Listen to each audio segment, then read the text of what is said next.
AFTV Lee, brilliant performance by Arsenal today. It was. I thought we'd beat them. If you nullify Hazard, you win the game because they ain't got nothing else.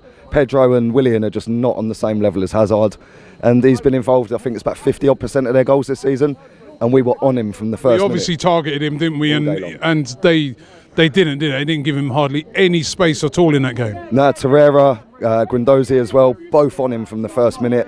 But that was a fantastic performance, right? And listen, we could have won that comfortably 5.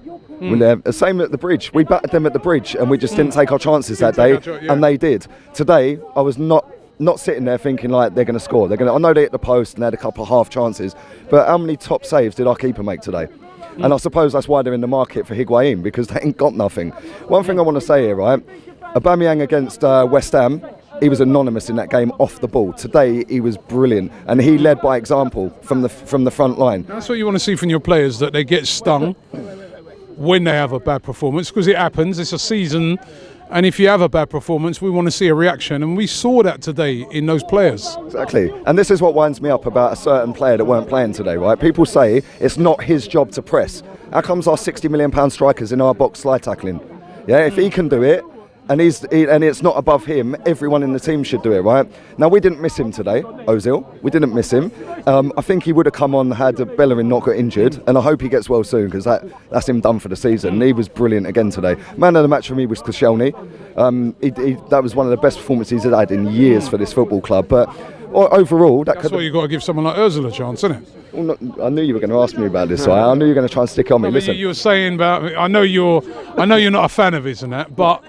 If he had played today, I would have cheered him on. Don't get me wrong. Got to give him a chance, though, innit? Ain't we got to give him a chance? He's had 5 years. He's had 5 years, and he's had 18 games this season. Listen, we got to give him a chance. Now that the manager's saying, right, some of it's been injuries, some of it's been tactical. If he's back, I'm hoping that what the manager's been doing with him is going to sting him into a response, and we might see the best of it, because the best of him. He's a top player. Yeah. Listen, there's no doubting he's the best technically at this football club, right? The question with him is consistency.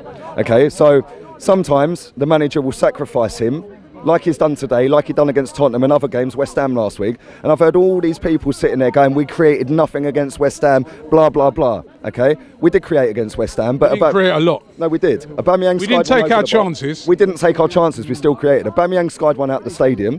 Lacazette missed one. Iwobi, if that was Sane, it's a goal. Yeah, Kolasinac squared one, should have scored. Did we create a lot after we went 1-0 down? Did we create a lot? No, we didn't create a lot, but if we had gone 1-0 up in that game, we would have won the game, because one mistake. But we weren't. And this is the thing, our backs were against the wall, and we needed a bit of creativity. We brought on Aaron Ramsey, who, by the way, was fantastic again today and against West Ham, right? One thing I want to say as well, right?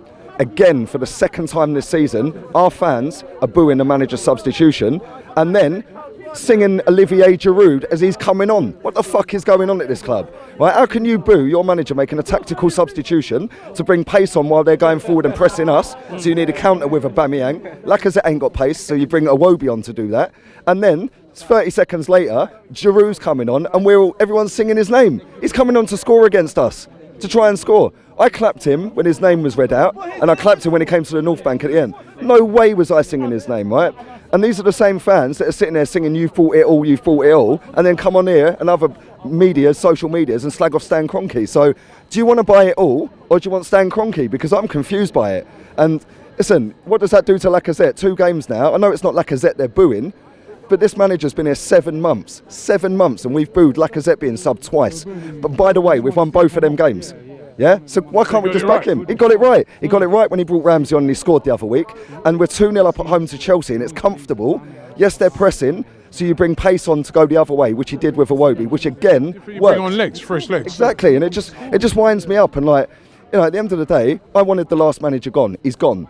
There's no way I'm booing this guy after 6 months, because these same people gave the last manager years and years and years, and now they're on his case. What people are you talking about? What people are you getting? The people that are all...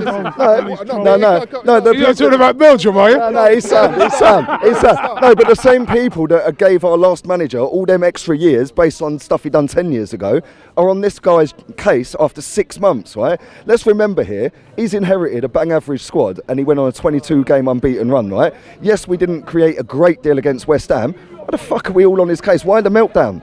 I do not get it. At the end of the day, for us to move forward, if Ozil is the one that's being singled out of this football club, he's the top earner. It's easy to single out one than it is to single out five. Okay, so for us to move forward as a football club, if they think, and I'm nailed on that board are backing him to drop Ozil every week because it's a way of forcing him out, right? So then in the summer, Emery goes to him and says, you're not in my plans next season. He's got a choice. Do you become a mercenary or do you go and play football? And then we'll see a lot about Ozil next season, because if you're still here and not wanting to play and don't care, then we'll see, won't we? But it's like I said, his wages, it was a scandal to give it to him in the first place. 210 grand a week pay rise off of the back of finishing 5th and 6th. Come on, man, seriously. Yes, he was fantastic in the lead up to signing his contract, and there's no disputing he's our best footballer.